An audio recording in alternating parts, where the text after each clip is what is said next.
আমার ভাইয়ের যে বন্ধুকে আমি এককালে রিজেক্ট করেছিলাম, সেই বন্ধু এখন বর্তমানে বাংলাদেশ সেনাবাহিনীর হাই র্যাঙ্কের একজন অফিসার, মেজর মেজবা ইফতেখার।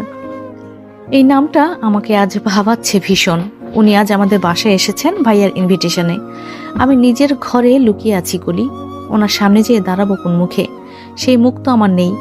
5 বছর আগে ওনাকে আমি অপমান করেছিলাম, শুধু অপমান নয়, প্রচন্ড রকমের অপমান করেছিলাম।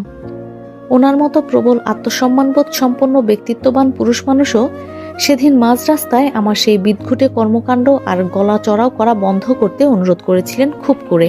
আমাকে বলেছিলেন, প্লিজ আকসা, এটা পাবলিক প্লেস, একটু চুপ যাও প্লিজ, মানুষ শুনছে, দেখছে আমাদের।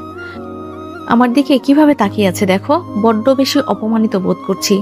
অথচ আমাকে কেউ কোনোদিন পিঞ্চ করে একটা কথা বলারও সাহস পায় না।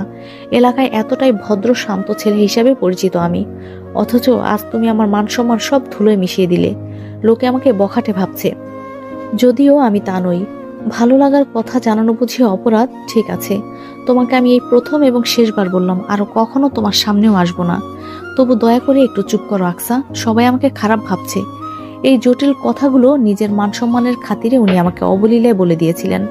শত কাকুতি মিনতি করেও আমাকে থামাতে পারেনি। আমি তো রীতিমতো লোক জড়ো করে ফেলেছিলাম। একটা কেচ্ছা হয়ে যাচ্ছিল সেদিন। সবাই বলাবলি করছিল এই ছেলেটাকে নাকি ভদ্র ভাবতাম, অথচ এ তো দেখি পথে ঘাটে মেয়েদের ডিস্টার্ব করে বেড়ায়। সেদিন ওনাকে আমার জন্য মিথ্যে অপবাদ পেতে হয়েছিল।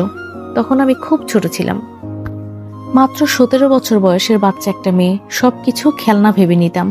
তাই ওনার প্রপোজাল নিয়েও প্রচন্ড হাসি তামাশা করেছিলাম। কিন্তু বড় হওয়ার পর ধীরে ধীরে বুঝতে পেরেছি উনি আসলে উচ্চবাচ্য করার মতো তেমন কিছুই বলেননি সেদিন আমাকে, বরং খুব ভদ্রভাবে জানিয়েছিলেন।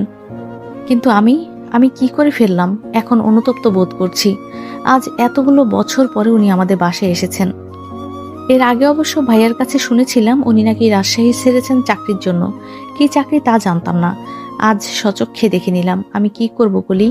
বাইরে ডাক পড়েছে আমার, যাওয়া কি উচিত হবে? আকসা ঘরের মধ্যে প্রচন্ড উদ্গ্রীব হয়ে পায়চারি করছে, নখ কাটছে দাঁতে। অস্থির হয়ে পড়লে এই কাজটা করার বাজে অভ্যাস আছে ওর। কলি ফোনের ওপাশ থেকে ঠান্ডা মাথায় বলল, বাইরে যা আকসা, একদিন না একদিন তো তার সামনে তোকে পড়তেই হবে। সেই সাক্ষাৎকার না হয় আজই হলো। তুই যে অনুতপ্ত বোধ করছিস এটাই যথেষ্ট।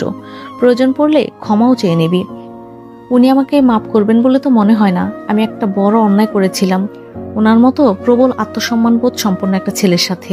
উনি কি এত সহজে ভুলে যাবেন? বাইরে গিয়ে তো দেখ আগে, হতে পারে এতগুলো বছরে সবকিছু ভুলে টুলে গেছে। তুই নার্ভাস হবি না, হাসি মুখে কথা বলবি, কেমন? আচ্ছা তাহলে যা, গিয়ে সাক্ষাৎ করে আয়।